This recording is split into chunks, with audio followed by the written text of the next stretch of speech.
Well, people often do not cover their soil, whether they're grow over the winter or if they've harvested a crop in the spring and they're going to let the soil lay dormant or the bed lay dormant. We're going to go over some reasons why it is important for you to cover your garden soil, whether you've harvested your potatoes and you're going to wait until fall to plant radishes, or as it is currently time that we've harvested many of our crops and now our soil is laid dormant until spring. So soil cover refers to the vegetation, organic matter, or crop residues on the surface of the soil covering the soil. So let's talk about some soil covers that we could apply. One would definitely be leaves. And we don't have to worry about the type of leaves. There are some very unique varieties in which would be not good for your garden, but the common varieties in which we have is totally fine, especially maple leaves that have the maple spots. That is not an issue as it's not transferable to your vegetation. Oak leaves, as we spoke about several times on the program, they are large leaves that we would want to break up in some form because they will lay in a giant mat on your soil and prevent moisture from getting to the soil, which is important to the health and well-being of not only the worms, but the microbial life and the nematodes that are in your soil. That is the soil life. Right. So the leaves, definitely, and then you could use even something like straw. Straw, just get it from your local independent garden center, based on, or if you know a friendly farmer, you can use that as a covering. You can use chemical-free and seed-free grass clippings. Obviously, we don't have a whole lot of those as we get later in the fall. But if you're going to mulch the leaves in your yard, you can bag them up and with the grass clippings and cover your soil. Now, how thick of a mulch should you put on your soil? You would want to put, I don't know, maybe an inch or two.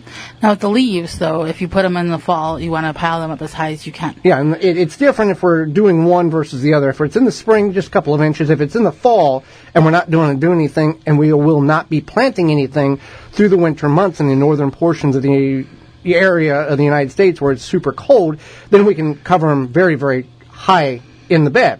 Right. Now, the additional thing with covering the soil, if you're going to overwinter root crops such as carrots or Jerusalem artichokes, those are the two predominant. Parsnips is another one. You can cover a very large pile of leaves over that bed, trim back the tops, cover the soil, cover the roots, and what that will accomplish is creating a refrigerator state for that soil. And then you can move the leaves back, harvest the carrots or the parsnips or the Jerusalem artichokes, and then we can cover them back over. So the soil doesn't freeze, but it also leaves those crops in a location as they are in nature, and they will keep much fresher, longer, and better than in the refrigerator in a bag. Nature. So you can also do cover crops. Yes. Typically, it's something that's going to be higher in nitrogen, even though it doesn't affix the soil with nitrogen. This is a common thing. So things like clover, this is a common cover crop. Talk about what fixing the nitrogen in the soil is for people who are unfamiliar with that, or the misconception first of all, and then let's talk about how it actually really does work. Sure. So the plants that are high in nitrogen, they're called the pulse plants. So it's anything from like beans, peas, clover, in that lentil family, that family. What's supposed to happen is that when you look at the roots of those plants, they have these little nodules on them, and there was a theory. Little tiny balls. Right, little tiny balls. Yeah. And there's a theory that affixes nitrogen into the soil. That is not true. It's been proven that no matter how much you plant, how long you plant, there might be trace amounts of nitrogen that are fixed into the soil, but nothing that is going to be very heavy or beneficial. So, but with the cover crop, that's why people would typically grow cover crops, is one, to hold in moisture, and two, to prevent erosion, soil erosion. But they also would think that they're fixing nitrogen into the soil, but they're not. So there's benefits to doing cover crops, such as the moisture, the erosion, and then also just aerating the soil with having those roots growing if you're not growing anything in that particular area, as opposed to just letting the weeds grow. Which we're all used to that. Right. So that's the benefit of having a cover crop, but it's typically, as you know, it's with clover. And with the cover crop, we're not letting these items or these varieties grow to a mature state and bear fruit. We're waiting till they get to a almost flower state, and then we're chopping them off and letting that soil fall. Or chop and drop. Chop and drop. Letting those plants fall on the ground, and then as they break down, they will feed the soil in with that nitrogen, the nutrients that the plant has utilized. It's a chop and drop. Chop and drop. Yeah, we can do that. I pay attention to some of your farm talk. Yeah. Let's talk about, you talked briefly on holding moisture in, which that we all kind of understand that. Erosion prevention. Now, if we let the soil uncover, we just leave it alone until spring or over the summer after, let's say we harvested potatoes and we're going to plant fall peas, but there's a couple of weeks or a month or so duration there, rain, snow in the winter, the wind can all begin to... So they can remove a lot of the soil. Yeah, so blow it away, wash it away. Yep, wash it away, especially... we've had a lot of rain this year, and so keeping your crops covered or doing the cover crop is going to help prevent that. And you'll see this in big agricultural fields.